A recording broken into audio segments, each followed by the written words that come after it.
c'est la qualité. Amen. Et ce matin, si nous avons de la qualité, c'est parce que nous avons le Fils de Dieu dans notre vie. Voilà, le frère Ismaël m'avait demandé un thème que je voudrais partager avec vous.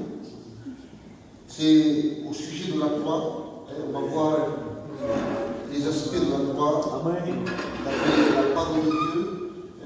On pourrait prendre un texte. Il y en a tellement, peut-être que je prends celui-ci, où il est dit dans Jean 19, verset 17 à 18.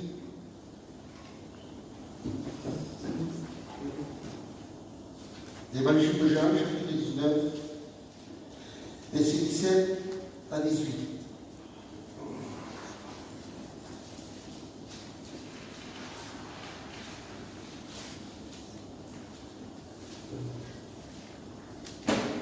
Tu ne pas? Voilà. Il dit comme ça, la Bible, c'est Jean qui le dit. Il dit, Jésus portant sa croix, arriva au lieu du crâne, qu'il se nomme alléluia Golgotha. C'est là qu'il fut crucifié. Et nous disons, Amen. Vous savez qu'il n'y a pas que les évangiles ou le Nouveau Testament qui nous parle que de la croix, mais c'est toute la Bible qui nous la parle. Un homme de Dieu disait, parlant de la croix, il disait, la Bible est le centre, non plutôt la croix est le centre de la Bible.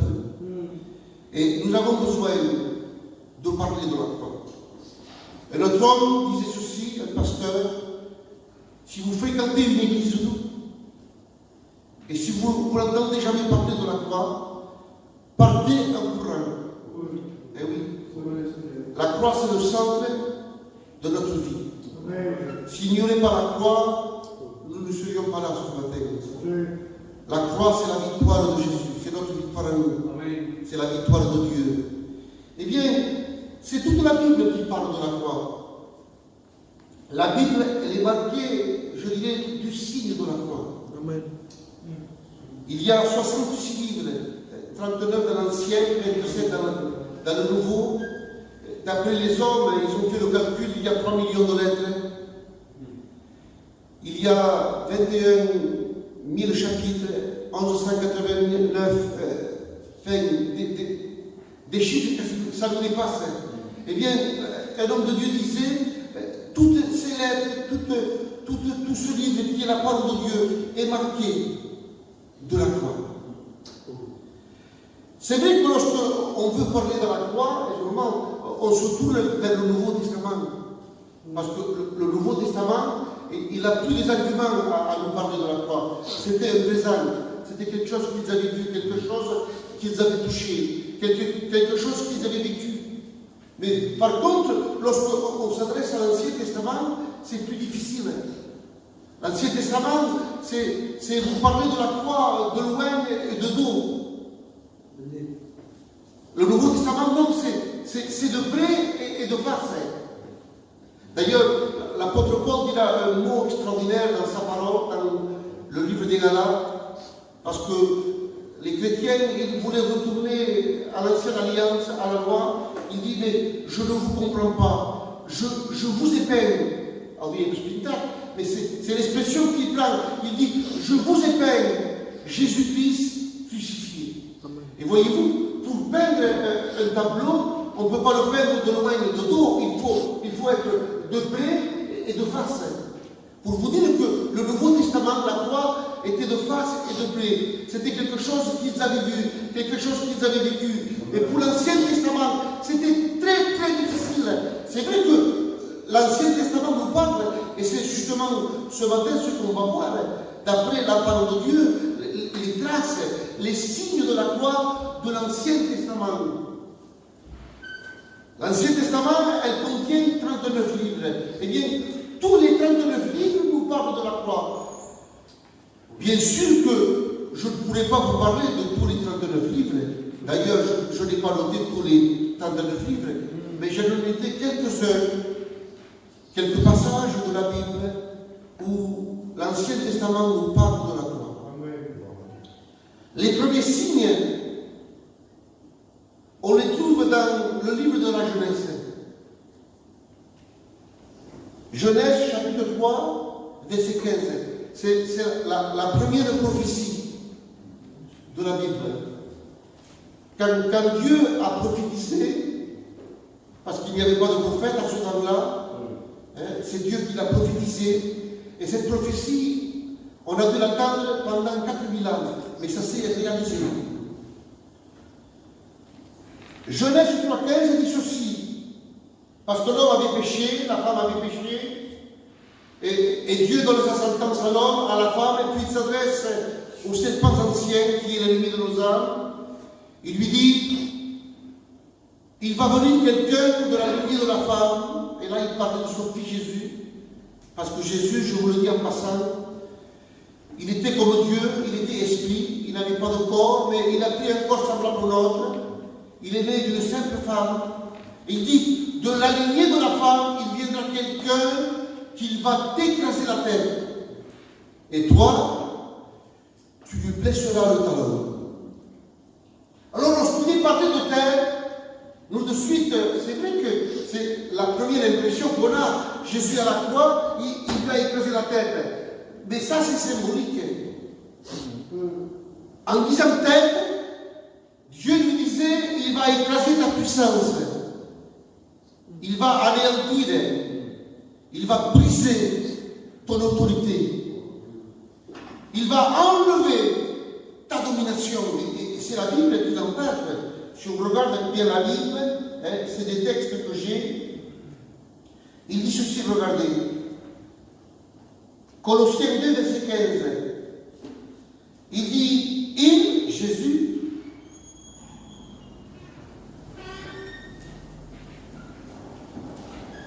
il dit, il, Jésus, il a dépouillé, il a enlevé, il a brisé les dominations et les autorités. Il les a livrées publiquement en spectacle, en triomphant d'elles par la croix. Et puis, lorsqu'on regarde plus loin, la Bible dit ceci. Hébreux chapitre 2, verset 14, il dit, il, Jésus, il a anéanti, et là on retrouve le mot anéanti, briser, détruire. Il a anéanti celui, c'est-à-dire le diable, qui avait la puissance de la mort. Savez-vous qu'il n'y a pas longtemps que j'ai compris ce texte? Et pourtant, il y a quelques années que je médite, mais je ne le comprenais pas. Je disais, Seigneur, mais après réflexion, mais le diable, il n'a pas la puissance de la mort. Parce que celui qui donne la mort et la vie, c'est Dieu. Mais d'après, en méditant, l'Esprit est là pour nous éclairer, c'est à travers le péché que le diable donne, qu'il fait commettre. À travers le péché conduit à la mort. Mais lorsque quelqu'un se convertit, quelqu'un se tourne vers Jésus, son sang le purifie et lui enlève à Satan, il lui enlève la puissance de la mort. Parce que le péché ne peut pas nous contaminer. Nous sommes lavés, purifiés par le sang de l'agneau. Bien sûr, si on reste toujours dans le cadre biblique, ne pas faire des faux pas. On reste dans la protection de Dieu tant qu'on reste sur le chemin de Dieu. Il dit, il t'écrasera la tête. Et il y a une autre texte que je voudrais citer, il y en a d'autres, mais je ne voudrais pas trop m'étaler. C'est 1 Jean chapitre 3, verset 8. Il dit, le Fils de Dieu est apparu, il est venu. Ce que Dieu avait prophétisé, il viendra, quelqu'un, il dit, le Fils de Dieu est apparu, il est venu, afin de détruire, et là on voit encore le mot, détruire, anéantir, écraser. Il est venu pour détruire les œuvres du diable. Nous disons, Amen.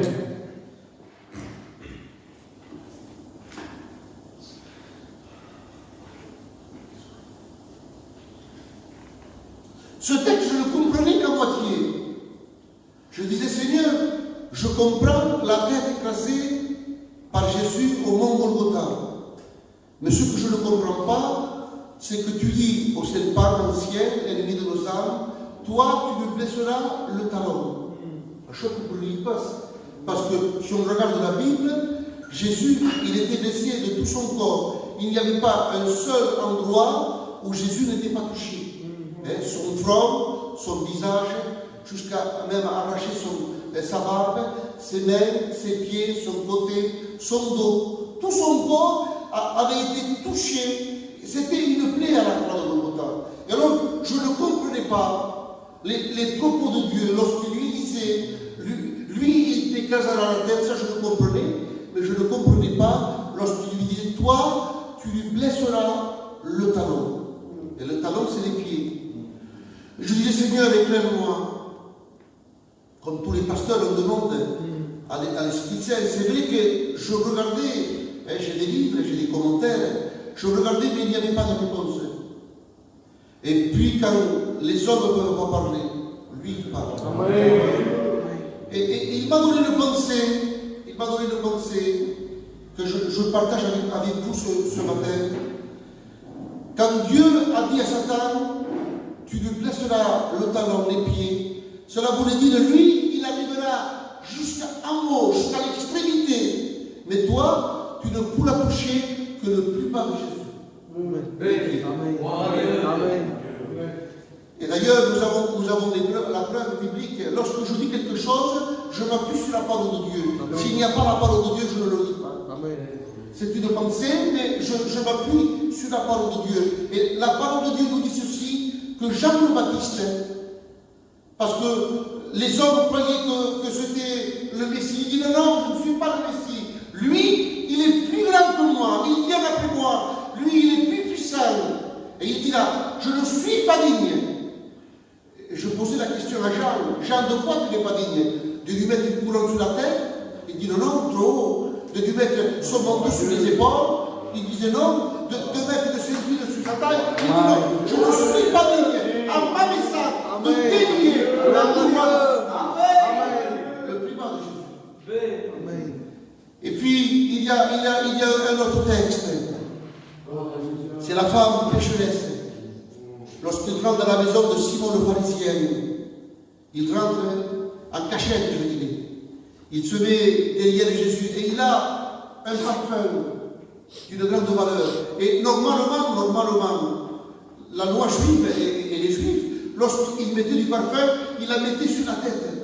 Mais elle se voyait tellement indigne, femme pécheresse, rejetée, qu'elle va se contenter de le mettre au plus bas de Jésus. Elle va le mettre sur les pieds de Jésus. Ça, c'est ma pensée. Et puis, il y a une pensée doctrinale.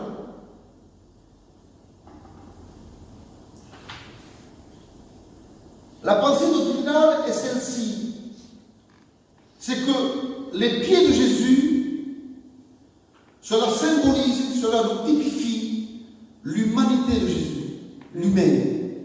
Parce que Jésus, il avait deux faces. Je ne vous apprends rien, je ne fais que rappeler les vérités bibliques. Jésus avait deux faces. Il était divin et il était homme. Sur la terre, il était pleinement divin. C'est la Bible qui le dit. Il y avait en lui la plénitude de la divinité, pleinement divin. Mais il était aussi 100% homme. Ne dites jamais, et là je m'adresse aux jeunes prédicateurs, ne dites jamais que Jésus était 50% homme, 50% Dieu. Ça c'est faux. Il était 100% Dieu et 100% homme. Eh bien, quand Dieu lui a dit à Satan, tu toucheras les pieds de Jésus, lui, il touchera ta tête, cela voulait dire, tu ne pourras jamais toucher la divinité de Jésus, tu ne toucheras que l'humanité de Jésus. Paul, donne-moi des confirmations bibliques. Eh bien, c'est la parole de Dieu et c'est Satan qui va s'en servir. Lorsqu'il est tenté dans le désert, il le transporte sur une haute montagne et il cite le psaume 91. Il dit, si tu es le Fils de Dieu, jette-toi en bas, parce qu'il a ordonné à des anges de te protéger. Afin de quoi? Que ta tête, que ta main ne l'autre dit, afin que ton pied ne heurte une pierre. Et ça, c'est la divinité.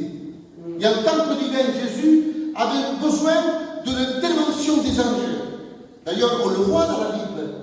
Quand il est à Gethsemane, la Bible nous dit que des anges sont venus pour le fortifier. C'était l'humanité qui avait besoin, pas la divinité. Quand il était dans le désert, des anges sont venus pour le servir. C'était l'humanité.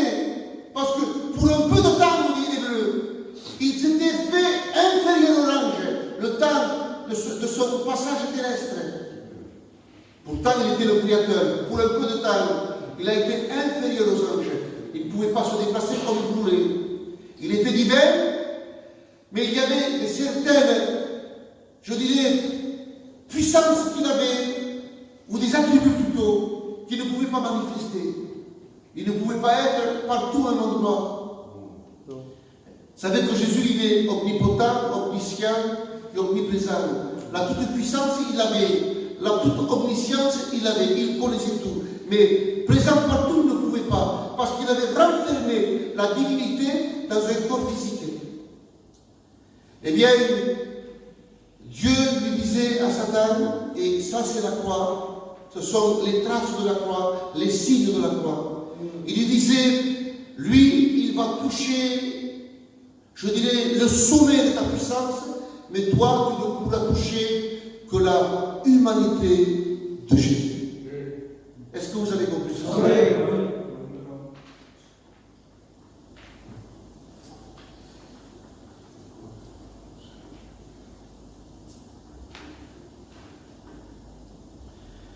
Après la jeunesse, il y a le livre de l'Exode. Vous le savez ça. Eh bien, l'Exode aussi nous parle de la croix.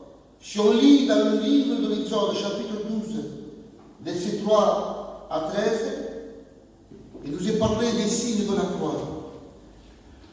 Au chapitre 11, Dieu avait dit Moïse, il dit Moïse, je vais passer par l'Égypte, je vais descendre et je vais tuer tous les premiers-nés. Et au verset 12, il dit comment échapper à la mort. Il dit, vous prendrez chaque famille, chaque maison. Vous prendrez un agneau, sans tache, innocent, un agneau parfait. Vous le prendrez et vous l'immolerez, vous l'égorgerez. Vous prendrez de son sang et vous les mettrez sur les linteaux des portes. Et puis, vous rentrerez dans votre maison et vous mangerez l'agneau. Et puis, il précise comment le manger. Vous savez que la Bible, elle est précise. Avec la Bible, il n'y a pas de peut-être, il n'y a pas, je dirais, bon, ça va comme ça. Non, non, la Bible, elle est précise. Et il dit, vous ne la mangerez pas à demi-crue. Vous ne la mangerez pas bouillie. Mais vous la mangerez, vous mangerez l'agneau rôti au feu. C'est vrai qu'il y avait une explication sur ces trois points, mais ça ne touche pas à la croix. Je m'arrêterai sur la manière que Dieu demande à Moïse de consumer l'agneau pascal. Il dit, vous le mangerez rôti au feu. Et dans le mot rôti, à l'hébreu, il y a un mot qu'on appelle salah. Pour nous, peut-être ça ne veut rien dire, mais pour les Hébreux, ça voulait dire beaucoup. Le mot salah veut dire, vous le suspendrez et vous le mettrez en croix. C'était le signe vraiment de Jésus à la croix de Golgotha. Parce que Jésus, non seulement il était en croix, mais il était suspendu entre le ciel et terre. Et quand la mort est passée, il y avait le sang de l'agneau. Il dit, je verrai le signe. En hébreu, le mot signe, ça s'appelle le tav. T-A-V, tav. Et le mot tav veut dire croix. Et je dis en passant, quand Caïn, Dieu l'avait expulsé, quand Caïn s'adresse à Dieu et qui lui dit, Seigneur, si je vais dans des pays, ils vont me tuer, ils vont m'ôter la vie. Et Dieu, la Bible dit, qu'il lui fit un signe, un tav. Et d'après le mot tav, il y avait sur son front la croix, qui le protégeait de la mort. Eh bien, peuple où ils mangeaient, je dirais, l'agneau pascal.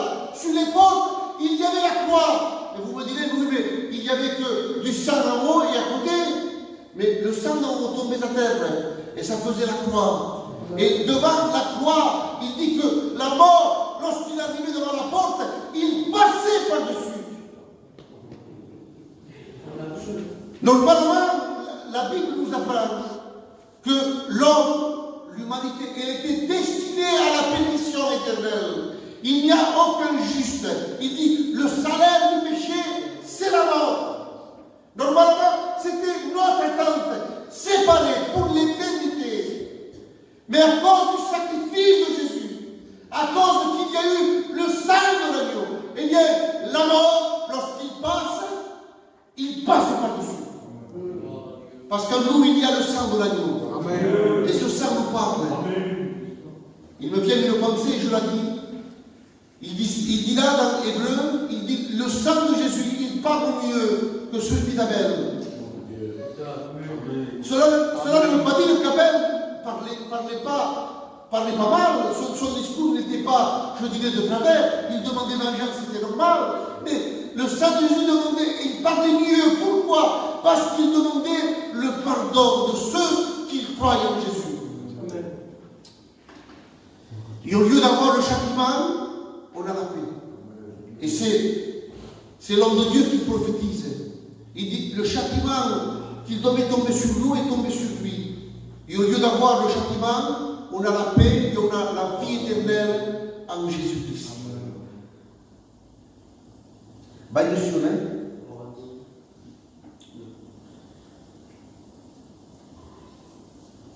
Uitiamo che dico davanti, 3 verset 13. Christ nous a rachetés de la malédiction de la loi, étant devenu lui-même pour nous malédiction.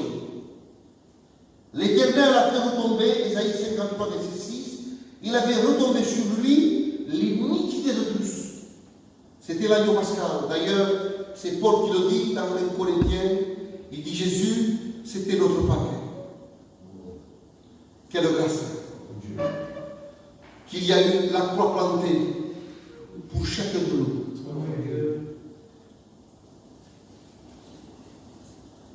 Qu'est-ce qu'il y a après l'Exode? Il y a le livre de Lévitique. Et Lévitique, il y a des textes à peine, je dirais, le compte. C'est le livre des sacrifices. Il y a des sacrifices de toutes les manières, de toute grandeur, de toute qualité.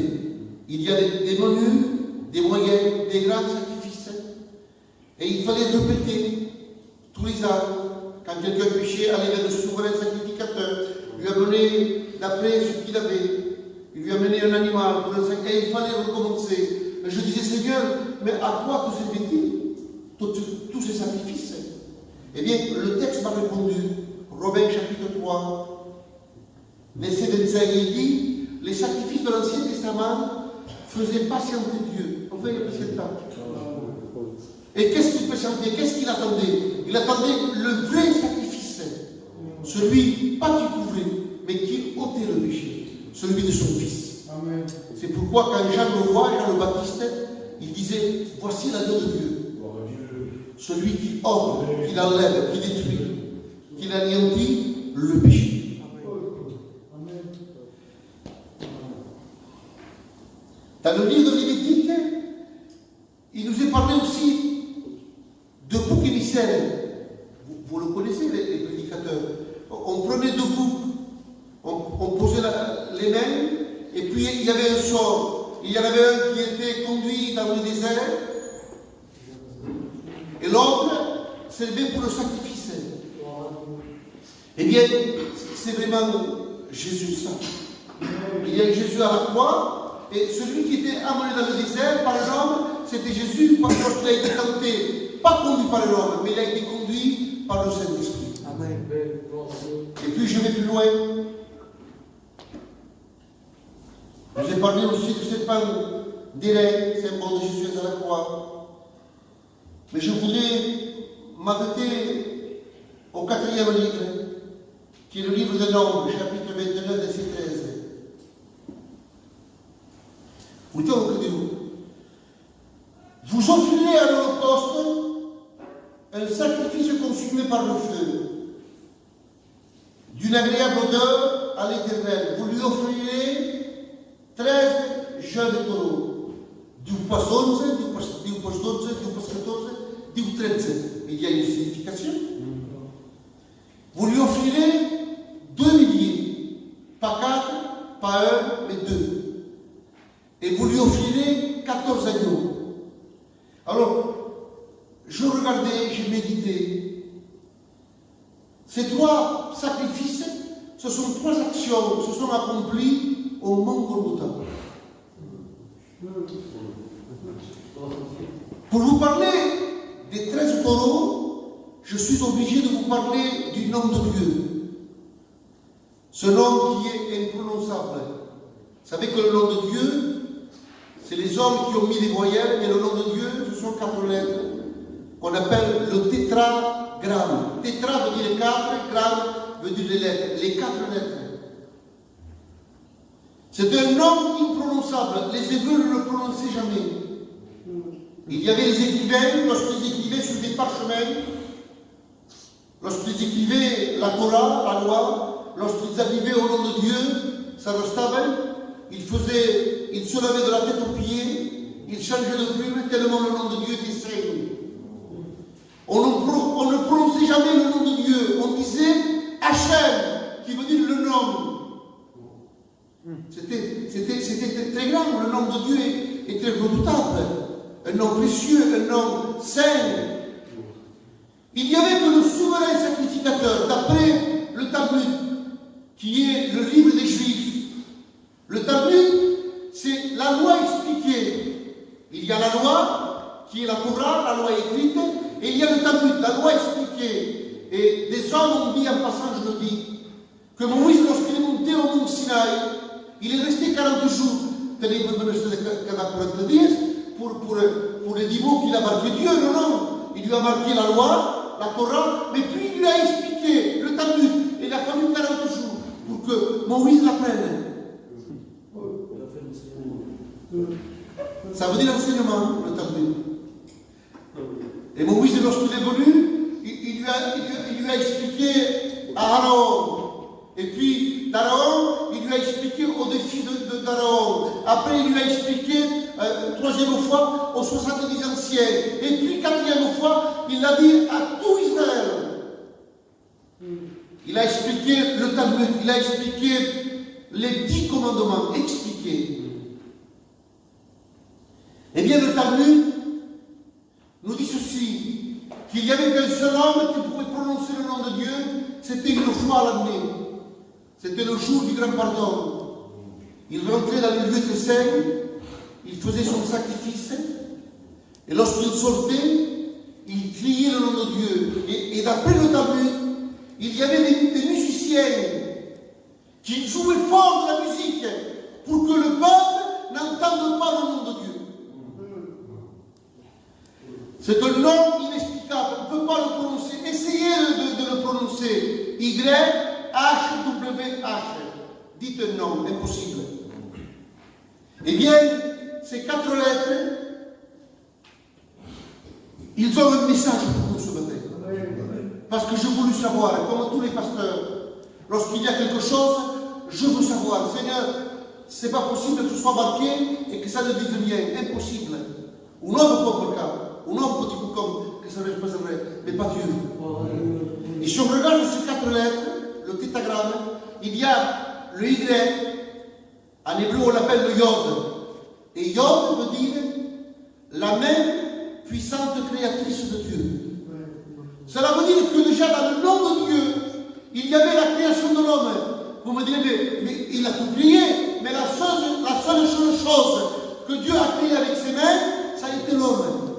Le restant a été créé par sa voix, par sa parole. Mais l'homme, ça a été différent. Il a pris de la terre, de la boue. Et il a formé l'homme. C'est pourquoi la première lettre, Yod, veut dire main créatrice de Dieu. Mais l'homme était inerte sans vie. Il avait besoin du souffle de Dieu. Eh bien, le H veut dire souffle de vie. Et la deuxième lettre veut dire que Dieu s'est abaissé, il a mis son visage face au visage de l'homme, et il a soufflé dans ses narines le souffle de la vie. Et l'homme est devenu un être vivant. Et puis il y a le Vav, le W. Eh bien l'homme, il a tâché moyen de rompre le contact avec Dieu. Il a péché. Et pour pouvoir le réconcilier, il y a eu le Vav. Le Vav veut dire le clou. Et ça nous parle de la croix. Parce qu'à la croix, le clou qui retenait Jésus sur la croix, Jésus a pris la main de l'homme, il a pris la main de Dieu et il nous a réconciliés. Les 4 lettres de Jésus, puis il y a les 4 lettres du nom de Dieu, puis il y a encore le H. Je dis, Seigneur, pourquoi un H encore? Et Dieu me disait dans mon esprit, pendant ma méditation, les prières, il me disait, j'ai soufflé une deuxième fois. Je disais, où, Seigneur? À la chambre haute. Il y avait l'église était formée, parce qu'il était sorti du côté de Jésus, mais il n'y avait pas la vie. Ils se sont réunis dans la chambre haute, et là, la Bible dit qu'il a soufflé, et il est venu le Saint-Esprit. Et nous sommes devenus l'église de Jésus. Amen. Le temple de Dieu. Amen. Paul, je ne comprends pas les 13 taureaux avec le nom de Dieu. C'est normal. Ça demande des explications. Si on prend ces 4 lettres, ils ont un chiffre numérique. Et si on fait un total, il y a 26. Et 13, c'est la moitié. Cela veut dire que quand il y a eu la croix, Dieu a donné la moitié de sa personne. C'est ça. Parce qu'il dit, Jésus, moi et le Père, nous sommes un. Et nous. Même sur la terre, il a dit, nous sommes un. Mais oui, mais alors quand ils se sont séparés, la Bible dit, lorsqu'il a pris un corps humain, il s'est dépouillé de la forme de Dieu, existant en forme de Dieu, il s'est dépouillé. Il n'avait plus la forme divine. Il avait pris un corps. Et là, en se dépouillant, c'était que Dieu, à la croix de Golgotha, il avait donné la moitié de sa personne. Et ça, c'est la première des choses qu'on voit au mont Golgotha. Car Dieu a tant aimé le monde qu'il a donné son Fils, la moitié de sa personne. Afin que quiconque croit ne périsse point, mais qu'il ait la vie éternelle. Amen. Gloire à Dieu.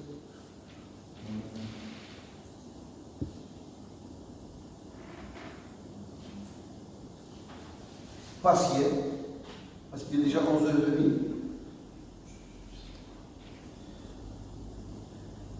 Vous offrirez 2 milliers d'os. Qu'est-ce que cela veut dire?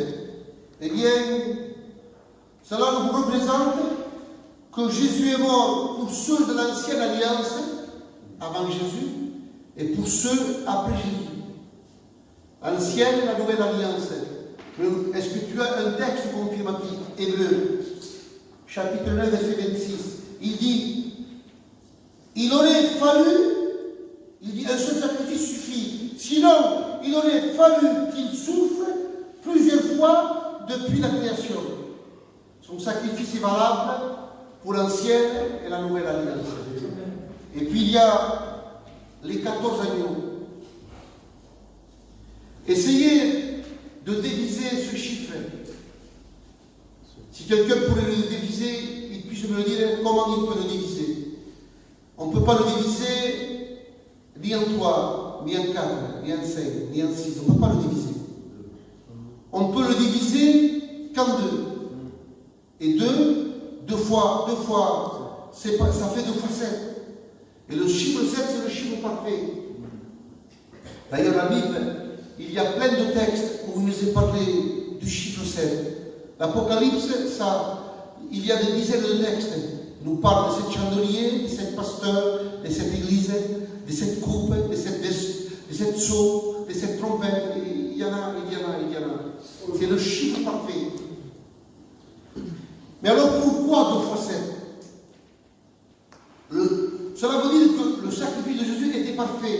Mais pourquoi 2 fois 7? parce qu'il était parfait pour Israël et il est parfait pour l'Église. Vous savez que c'est la Bible qui le dit, quand Dieu s'adresse à Abraham, parce que tout, on vient d'Abraham. Il y a la lignée spirituelle qui est l'Église et il y a la lignée, je dirais, humaine qui est Israël. Et Dieu s'adresse à Abraham, il dit Abraham, pourrais-tu compter le sable de la mer? Il dit Seigneur, c'est trop nombreux. Il dit ainsi sera ta postérité. Et quand il parle de la poussière de la mer ou du sable de la mer, cela voudrait dire Israël.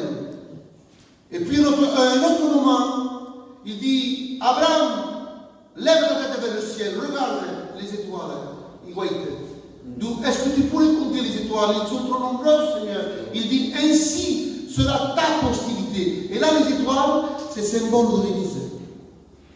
Et le sacrifice de Jésus a été parfait dans tous les coins, dans tous les plans. Parfait, je dirais, jusqu'à la fin. Parfait pour Israël et parfait pour l'Église. Pourquoi parfait? Regardez ce que dit la Bible.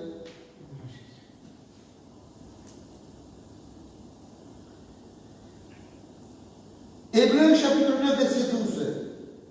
Il dit, par son sacrifice, on obtient une rédemption éternelle.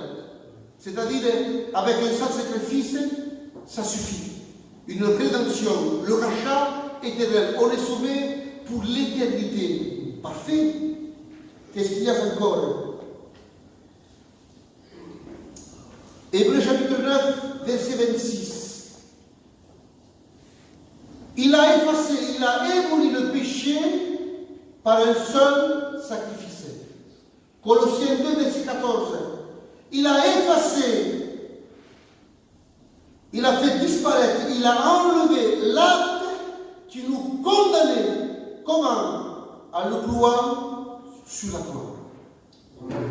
Vous savez que dans le temps ancien biblique, quand un homme devait de l'argent à un autre homme, et lorsqu'il payait sa dette, il lui faisait signer une lettre, la gafame, et il la clouait sur un couteau. Et quand les gens passaient, on voyait tel homme, il s'est désendetté de ce qu'il devait. Eh bien, Jésus a marqué notre endettement sur la croix. Il dit, j'ai tout payé pour eux. Quelle grâce! Nous, on ne pouvait pas payer. Je crois que c'est le psaume qui le dit. Il dit, le prix de rachat n'aura jamais lieu. C'est trop cher. Ils ne peuvent se racheter l'un à l'autre. Mais Jésus a pu. Et il a loué, je dirais, le ticket qu'il a payé. Il dit, j'ai tout payé. C'est pourquoi à la croix de Golgotha, Jésus va prononcer cette fameuse phrase. J'ai tout accompli. Tel était. J'ai tout payé. C'était un cri triomphateur. Ce cri est monté dans le ciel. Il a passé le premier ciel des oiseaux, le deuxième ciel des étoiles. Il est parvenu jusqu'au troisième ciel, là où il y a le trône de Dieu. Et il me semble voir l'armée céleste, des milliards d'anges. Regardez-vous, entendant le cri triomphateur de Jésus, qui disait, tel était, j'ai tout accompli. Sous toute paga, j'ai racheté des hommes de toute langue, de toute